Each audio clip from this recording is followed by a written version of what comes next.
E aí, pessoal, tudo bem? Depois de um bom tempo sem gravar vídeo, né, para falar com vocês, eu resolvi agora gravar esse vídeo, até retomando algumas coisas que eu havia falado há um tempo atrás sobre a questão de reajuste, sobre a questão de, de contratos, né? E eu venho falar hoje novamente sobre algo que impacta muito no nosso dia a dia, que é a inflação. Eu venho sempre acompanhando, venho sempre vendo as questões relacionadas a reajuste e acaba que acontece da gente não ter as informações tão precisas, né? Então, eu levando em consideração aí o que eu já venho entendendo sobre a questão dos reajustes, porque nós como corretores temos que estar sempre estudando, né? O mercado que a gente trabalha. Não adianta nada a gente só sentar ali no plantão ou sentar numa tenda e ficar lá reclamando ou falando que isso, aquilo, sem a gente tentar entender o mercado, tentar entender para que existe essa questão dos reajustes, o porquê que ele de fato acontece, né? E, e eu, desde quando eu entrei no mercado imobiliário, eu tenho estudado bastante sobre o mercado, principalmente na área que a gente atua, que é a questão da venda de loteamento, que é um tipo de público diferente do que compra apartamento, é uma pessoa que tem uma renda diferente, menor, tem aquele que tem a renda maior que gosta de comprar lote, que a compra do lote no contexto geral, na região centro-oeste, em Goiás, é mais direcionada a uma cultura, porque é uma cultura comprar o seu lote, ir lá construir sua casa do jeito que você quer, morar ali, ficar ali, se estabelecer naquela região. Então a gente precisa cada vez mais entender o cliente, entender o mercado, porque o cliente hoje também não é o mesmo cliente que há 5, 6 anos atrás ele comprava a ideia que você, como corretor, vendia para ele. Hoje ele vai te questionar, ele vai querer entender, ele vai querer saber quanto que vai aumentar. E por mais que você fale que é isso ou aquilo, ele vai pesquisar na internet e vai encontrar a informação que ele quer e vai colocar você contra o muro. Então, antes de tudo, você precisa ser antenada às coisas que estão acontecendo no mercado, entender o porquê que acontece a questão dos reajustes.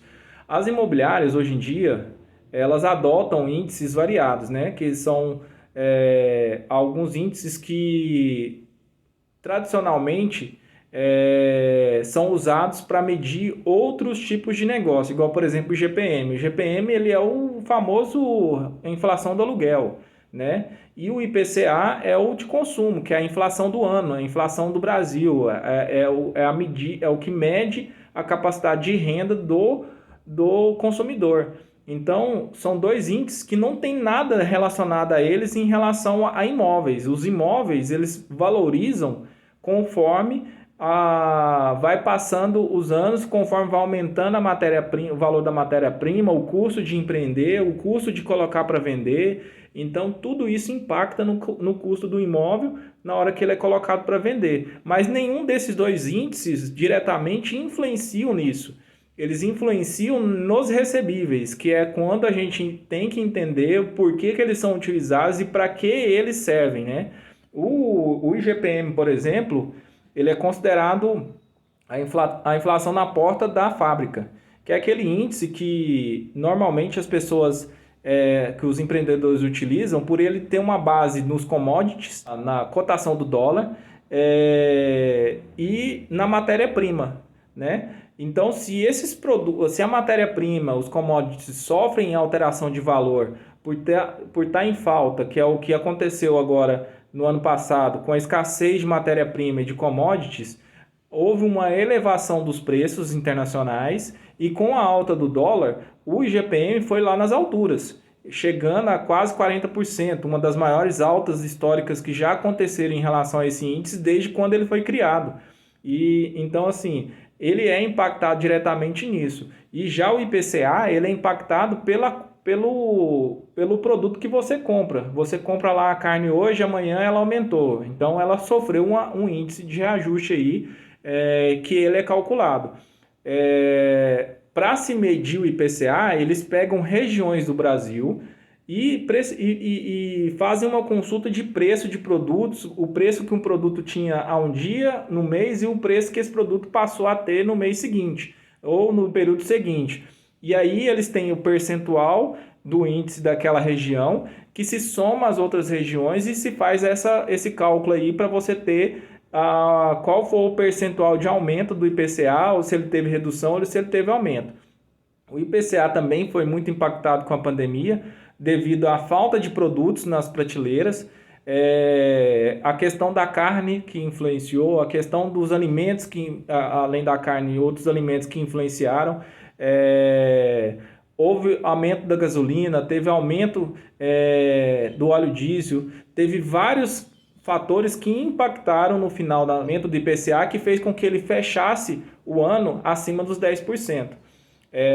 Eles são índices normalmente usados no mercado imobiliário porque eles têm uma familiaridade com quem está comprando muito mais fácil do que se eles usassem um índice desconhecido. E por serem tradicionais e serem muito utilizados ao longo dos anos, as empresas de loteamento elas adotam de acordo com o índice que mais favorece o negócio, né? O IGPM ele é mais favorável porque ele tem uma medição muito mais ligada ao mercado internacional, então tudo que flutua dentro do mercado internacional, dentro da matéria-prima, vai impactar de uma forma diferente no IGPM, porque, querendo ou não, ele tem uma influência no nosso mercado de forma indireta, mas tem. Já no caso do IPCA, ele é a inflação do ano. E normalmente os jornais, mídias sempre falam, a inflação fechou, a meta do governo é fechar 5%, a meta do governo é fechar 3%. Então ele é um índice, o índice nacional que é usado. Então assim, para você entender essas questões aí de reajuste, eu vou colocar aqui alguns pontos que você precisa entender. Primeiro, todo financiamento próprio, ele é um negócio de risco alto. Anote aí. Todo negócio que utiliza financiamento próprio, ele é um tipo de negócio que tem um risco alto. Para quem que é esse risco alto? Para quem está comercializando o imóvel. Por quê? Porque ele não recebe de nenhuma instituição financeira o valor líquido do imóvel no ato da concretização do negócio. Ele vai receber esse valor ao longo do período em que aquele cliente está na carteira pagando as parcelas do lote. Todo negócio que gera um risco muito alto para a carteira, para os recebíveis, ele costuma-se ter um reajuste de forma diferente, por exemplo, dos bancos. Porque, por exemplo, a Caixa Econômica Federal, ela tem aquele juro que pode chegar até 9% ao ano, e não tem nenhum outro tipo de correção como IPCA ou IGPM para corrigir monetariamente o valor da parcela. Eles utilizam o TR como forma de correção. Não sei se vocês sabem, mas o TR chegou a ser o reajuste principal antes do IGPM e do IPCA na correção de compra de lote. Eu não sei se vocês sabem disso, mas corretores que já têm muitos anos aí, que trabalham há mais de 30 anos como corretor e que já vendeu lote, sabe que antigamente o tipo de reajuste utilizado era o TR. O TR, inclusive, chegou a patamares muito altos há muitos anos atrás, antes dos anos 2000, nos anos 90 aí, até o início dos anos 90. Na venda de imóveis como lotes, o TR chegou a ter reajustes muito altos. Então, assim, só para você entender como que funciona essa questão do reajuste. No caso do financiamento bancário, por ele ser um negócio também de risco, porém um risco controlado, porque ele tem ali toda uma seguridade da carteira de recebimento do banco, que asseguram no caso de calote. E no caso do empreendedor que vende lote, ele não tem essa mesma questão atrelada em caso de calote do comprador. Então, no final das contas, o reajuste ele é necessário para se manter o negócio funcionando, porque se eles colocam lá do jeito que a gente quer que seja colocado para que o cliente compre e lá na frente o cliente não devolva o imóvel, Aí eles teriam que mudar a forma de crédito para o cliente, que aí eles teriam que atrelar o imóvel a um banco. Aí eles teriam menos riscos no negócio e poderiam trabalhar com uma taxa de juros diferente e sem a necessidade da correção monetária do valor da parcela.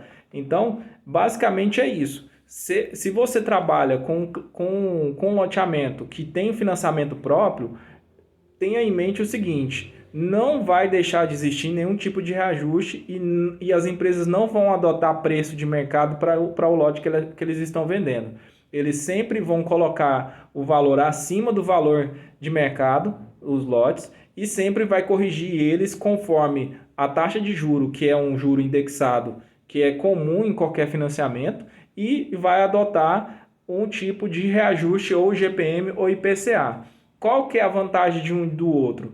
Vantagem vai depender da forma como o mercado vai reagir. Tem como a gente prever como o IGPM vai terminar, ou como ele vai começar, ou o IPCA da mesma forma? Não. A gente nunca vai saber, porque eles são influenciados pelo mercado. O que eu vejo como vantagem no final das contas, se eu compro um lote na tabela Price e termino de quitar antes do final do financiamento, eu vou ter um ganho muito maior do que quem vai pagar até o final. Na Gradiente, ele é um tipo de investimento para moradia. Quem compra o lote na tabela Gradiente, ele tem que mudar de forma gradativa para o imóvel que ele comprou, para o lote. Comprei na tabela Gradiente, muda para dentro do lote, constrói sua casa, fica ali, porque você vai ter um ganho por estar no que é seu, e se ele tiver um reajuste acima do que você esperava não estando no lote, você vai desmotivar o cliente a desistir do negócio antes de terminar. Porque o cliente, quando ele compra o lote, constrói e está ali dentro, ele vai pagar, por mais que a parcela chegue a um valor que ele não agrade, ele vai continuar pagando porque ele está sabendo, porque ele, na mente dele, ele está pagando aquilo que é dele. Hoje, se você for fazer uma pesquisa no valor do aluguel, a média de preço na região metropolitana de Goiânia não é menos que R$ 800. Então, ele vai pagar aí uma parcela inicial de 300 e pouco, vai terminar lá 3 mil daqui 20 anos, o aluguel daqui 20 anos também vai estar R$ 3.000, não vai estar só R$ 300. Né? Então, a gente tem que entender isso e mostrar para o cliente as melhores formas dele comprar um imóvel. Eu gosto muito da tabela Price, mas tem gente que já não gosta porque o valor da parcela já começa alto. Mas a vantagem nela é justamente essa, de começar o valor alto, que permite você quitar com uma condição muito melhor do que na Gradiente, porque a Gradiente ela segue o preço de PV e ele é reajustado todo ano, e esse saldo do contrato é atualizado todo ano também. E você não consegue defasar a antecipação, amortizar a antecipação, porque ele já é um lote que foi vendido para você numa condição sem juro embutido. Ah, mas o lote é muito mais caro do que o lote do lado, mas o preço quem faz é o dono do empreendimento. Agora, quando o dono do empreendimento coloca o valor de PV 50 mil e no financiamento o lote fica 120 mil, ele está agregando juro ao lote. Mas se ele está vendendo o lote a 50 mil e parcelando 50 mil em tantas vezes, ele está vendendo o lote no valor original de venda. Então é isso que os corretores precisam entender, que você precisa entender, porque o mercado imobiliário é um mercado que, se você não só vende, mas estuda ele, você vai ter sucesso em qualquer setor que você for trabalhar, seja para vender lote, seja para vender apartamento, seja para fazer revenda. Se você estuda, entende e sabe como que funciona o mercado, você não vai ficar ruim na venda não, porque a essência da venda é você saber fechar. O fechamento da venda é a parte mais importante do processo. Para você chegar ao fechamento, você precisa esclarecer de uma forma que fica fácil para o cliente entender, para o cliente resolver a comprar o imóvel. Eu não estou falando de inventar informação, eu não estou falando de esconder informação, não estou falando de deixar de passar informação, mas sim de passar a informação que fique clara para o cliente, que por mais que ele lá na frente fale, mas a empresa está cobrando um valor muito alto da minha parcela, você vai ter a consciência tranquila de que você esclareceu para o cliente, e que você explicou para o cliente que aquele reajuste funcionava daquela forma.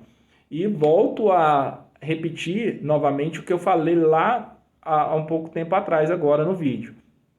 Todo financiamento bancário, todo financiamento que é próprio, ele é um financiamento de alto risco. Um financiamento de alto risco, ele tem a probabilidade de ter um índice de reajuste mais uma taxa de juros embutida, e eles não vão facilitar conforme a gente queira que eles facilitem. E eles não vão atribuir o valor de venda a um valor de mercado do imóvel de um loteamento ao lado. Porque eu lembro vocês que o lote que está sendo vendido a 70 mil no loteamento ao lado, ele custava 5 mil há 30 anos atrás. É isso que as pessoas precisam entender na relação venda de imóveis. Você pode trabalhar com qualquer tipo de imóvel hoje. Se você se você quis trabalhar com a venda do lote financiado com financiamento próprio, você tem que pôr isso em mente. As empresas não vão fazer a negociação, não vão colocar à venda um imóvel no qual eles vão ter um risco alto de não receber.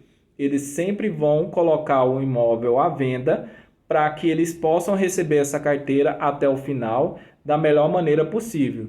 E a taxa de juro e a correção, elas são essenciais para a sobrevivência de uma carteira para quem está vendendo o lote. Então, não é uma proteção às imobiliárias, não é justificando para as imobiliárias que elas estão certas. Eu estou apenas colocando uma informação que às vezes vocês não sabem, de que na venda de financiamento próprio, por ser um negócio de alto risco para quem está comercializando, a taxa de juro e a inflação utilizada na atualização monetária são essenciais para a manutenção do negócio. Vai ter empresa que vai utilizar só o IGPM como forma de reajuste, mesmo vendendo lote no valor original de venda dele? Vai. Isso aí vai de cada empresa, mas eu acredito que por mais que ele faça esse tipo de mecanismo, ele está ali adicionando o risco que ele teria de inadimplência e de cancelamento. Ou seja, ele não está fazendo isso porque ele é bom, mas porque ele entende que ele consegue trabalhar nessa margem de risco aceitável, utilizando apenas o IGPM como índice de correção. Outros já não veem da mesma forma, porque isso vai depender de cada investimento, cada custo, cada área que eles definiram para lançar o empreendimento, tá ok? Então, vamos ficando aqui, é isso e um abraço!